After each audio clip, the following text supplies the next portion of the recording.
Four-star defensive lineman Jermaine Kinsler chooses the Aggies.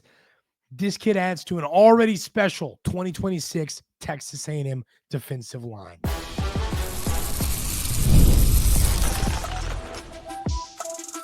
You are Locked On Aggies, your daily podcast on the Texas A&M Aggies, part of the Locked On Podcast Network, your team every day. Welcome on into Locked On Aggies. I'm your host, Andrew Stefaniak. Thanks for making Locked On Aggies your first listen every single day. Today's episode is brought to you by our friends over at FanDuel. Right now, new FanDuel customers can get $150 in bonus bets if your first $5 bet wins. On the show today, ladies and gentlemen, we're going to talk a little bit of baseball. We've got some injury news in the baseball team that I am not excited to talk about. We are going to talk about the rotation for the Elon series. Really looking forward to that. A lot of southpaws to break down. But we are going to start things off talking about the most recent addition to the 2026 Texas A&M recruiting class, and that is none other than Jermaine Kinsler. Jermaine Kinsler is ranked as the 146th best player in the 2026 class according to the composite rankings. Or excuse me, that's 24/7 Sports. The composite rankings have him 169th. So wherever you look, he's a top 200 recruit.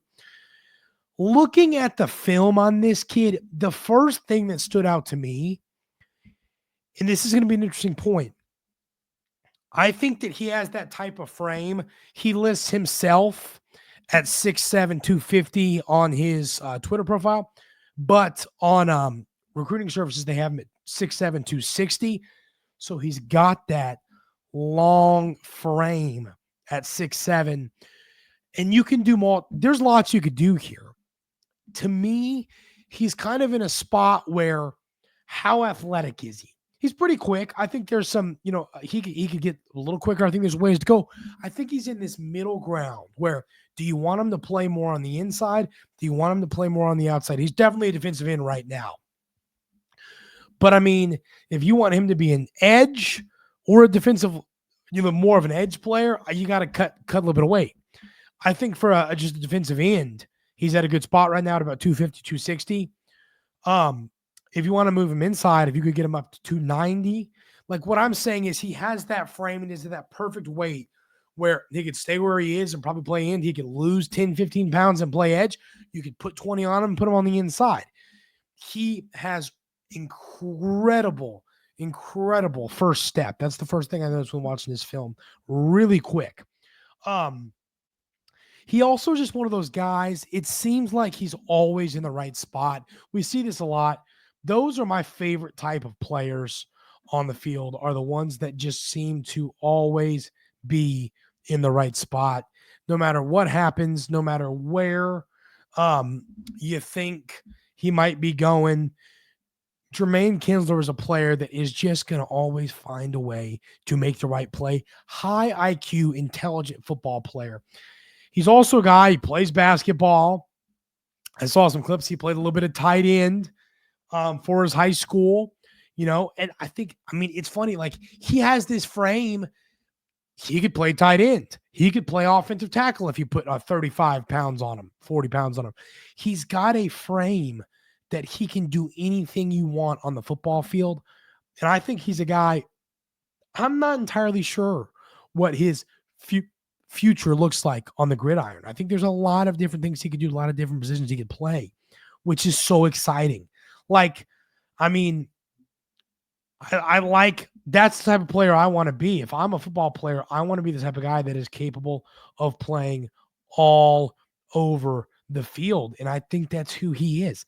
He's a guy that is capable of going absolutely anywhere and doing anything you want. So really excited about the addition of Jermaine Kinsler. Once again, you never turn down a top 200 recruit. You also never turn down a kid that really was a high priority target for schools like Michigan.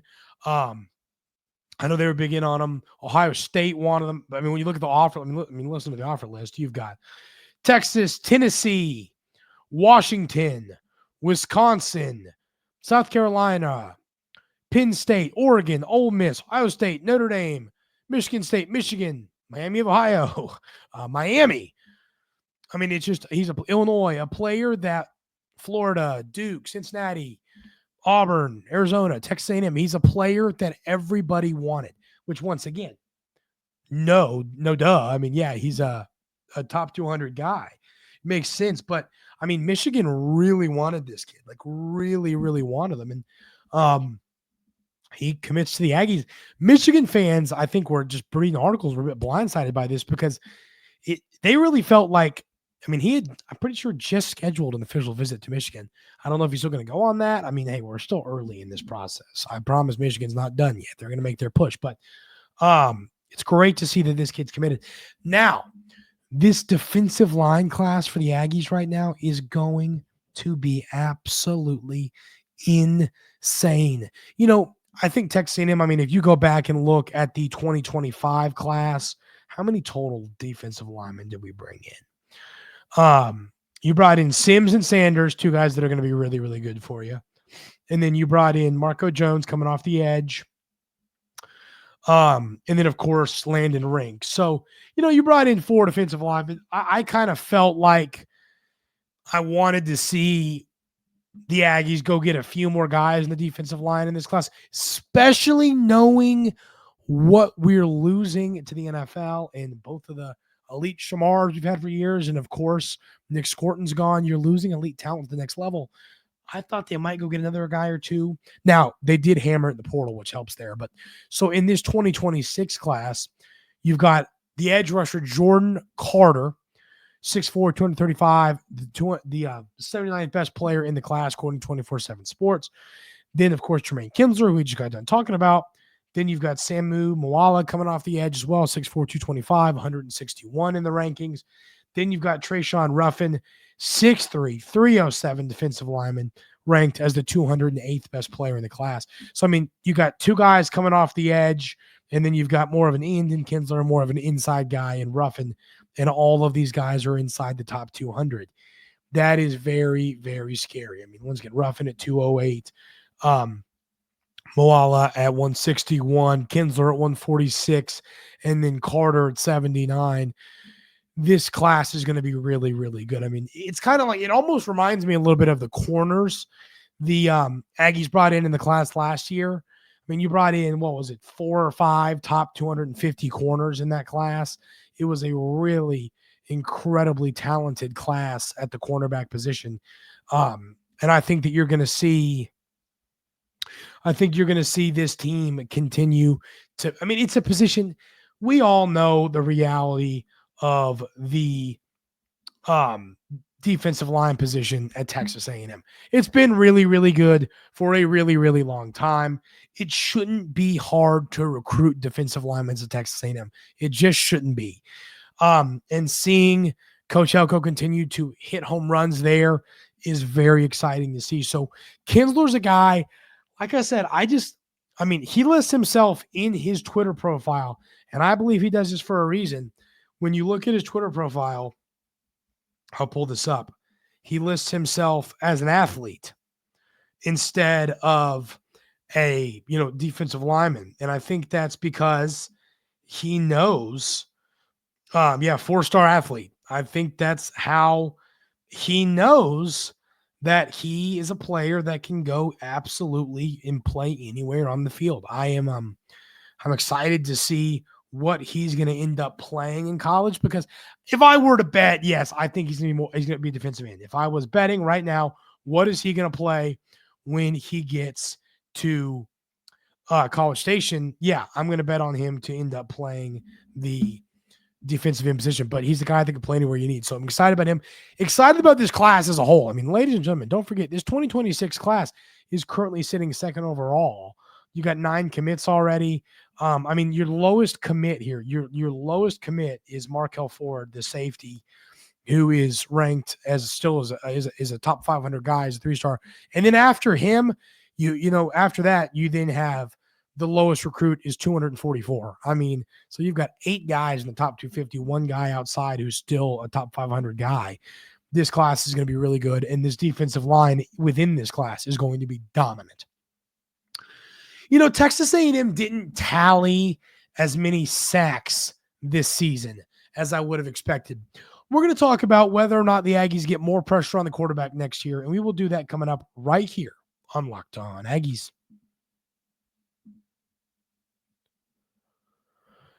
But first, I got to tell you about our wonderful friends over at FanDuel. When the game tips off, the NBA action is just getting started, and there's no better place to get in on it than FanDuel, America's #1 sportsbook.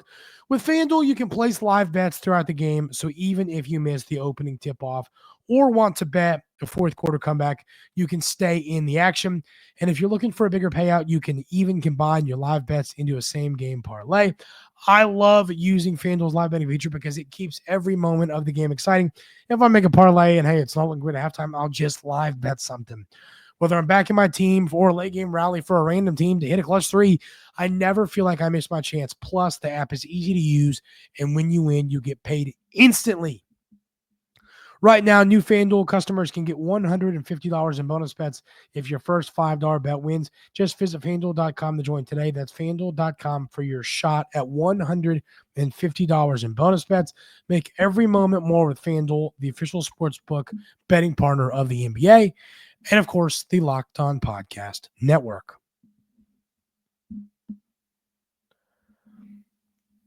So when you look at the season last year for the Aggies, when it came to the defensive line and when it came to getting sacks, I was really surprised that Texas A&M only tallied a total of 25 sacks.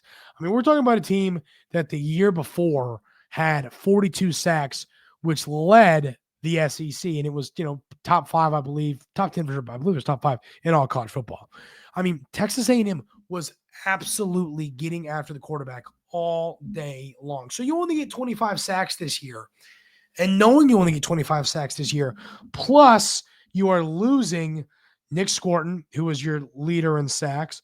You're losing Turner and Stewart, who gave you 3.5 total. I mean, that right there is 8.5 of your 25. So, I mean, you're losing a lot of your sacks. You're losing some to the transfer portal here, and you're losing some to the NFL draft. So you're losing a lot. Now, Cassius Howell was your second leader when it came to sacks with 4. He's back. He's a guy who I expect to be an absolute dominant force on this Texas A&M defensive line. But, I mean, once again, that's a total of, as y'all know, every day as you're Locked On Aggies know that I'm not going to do math live because I'm going to embarrass myself. We've dropped total 17 sacks from 2 seasons ago to last season. I mean, that just – and it was funny because it was an off-season conversation I was having saying, will Texas A&M get more sacks, bringing in a guy in Nick Scorton who had double-digit sacks at Purdue and bringing in a guy in Cassius Howell who had 9.5 at Bowling Green. I mean, you're bringing in a players that I thought were going to add a lot, and you just didn't get now. I mean, if you look at the pressures, I'd have to pull the PFF stats, but I mean, there was a million quarterback hits and quarterback pressures between Howell and between Scorton and all these other defensive linemen and corner safeties, whoever was coming, that I think Texas A&M, that number, that 25 could have easily been 36, like if a few things break a different way. So, I expect this sack number to kind of, I think that you're going to see Texas A&M get that 30 plus mark this year.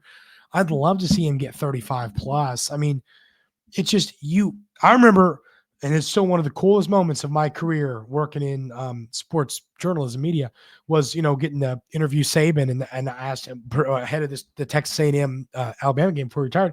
And he talked about how intimidating and dominant Texas A&M's defensive line was 2 years ago. And our defensive line was good this year, but for if someone that doesn't know the sack number, like if I went up to a Texas A&M fan that didn't know how many sacks we had, like, right, they don't know. And I go up to them and I say, hey, how many sacks do you think Texas A&M had this year?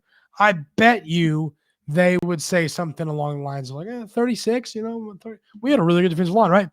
I think that this defensive line was much better than the sack number. And once again, sacks are one of my favorite things I've seen is a defensive lineman. And I forget who, who was it? It was the defensive lineman I saw. It was him on a podcast. I saw a video of it today, but talking about how sacks are one of the worst stats in the NFL because there's a guy who goes and gets 13 sacks, but then gets dominated in every other facet of playing the game. So sacks aren't everything. I mean, you want a defensive line that's good at the little things like stopping the run and keeping contained on running quarterbacks. I mean, you played a lot of quarterbacks like to run the ball this year. So that's a big part of it. Sacks aren't everything, but they are game changers. Sacks are what lead to forced fumbles. Sacks are what lead to, big plays on third down to get the ball back in your offense's hands.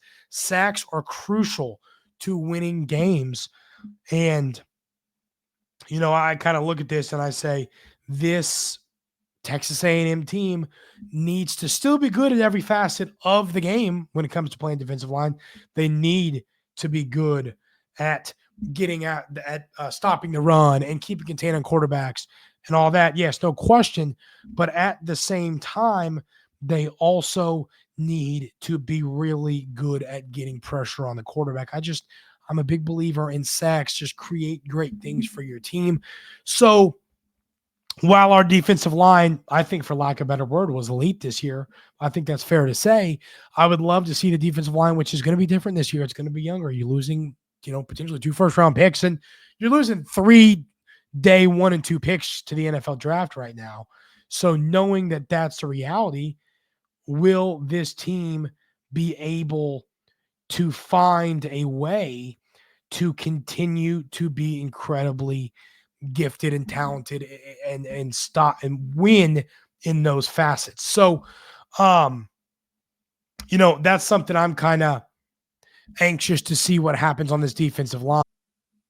So I do want to hear y'all's thoughts on that in the YouTube comments. Do y'all think that where between 2023 and 2024 are our sacks going to fall? It was 42. And then last year, I want to double check it was 42. How easy? I know it was in the 40s. You can change it to 2023, right? It was the total sack number for this team was 42. I was right. So 42 sacks in 2023 and 25 sacks last season. Where does Texas A&M fall between those numbers this year? Are they at 25? Are they more than 42? Are they in the 30 range? Let me know that in the YouTube comments. And then I'm going to say take out Cassius Howell's name. Which defensive lineman or player, doesn't have to be a defensive lineman, besides Cassius Howell will lead Texas A&M in sacks? If I had to throw a name right now, I'd say seriously the Florida transfer. I think he's a guy that there's a lot of hype building around him and how good he's going to be. I am really excited for his future at Texas A&M. I think he's going to have a big year and a big future. So, but let me know in the comments, not Cassius Howell, what player is the next up? Maybe you don't think it's going to be him, but who leads the Aggies in sacks? Not Cassius Howell. I'm saying pretend he doesn't count. Let's say he's one, whoever 2 would be 1. And then let me know how many sacks that is total. We're going to talk about this baseball team, and we're going to do that coming up right here on Locked On Aggies.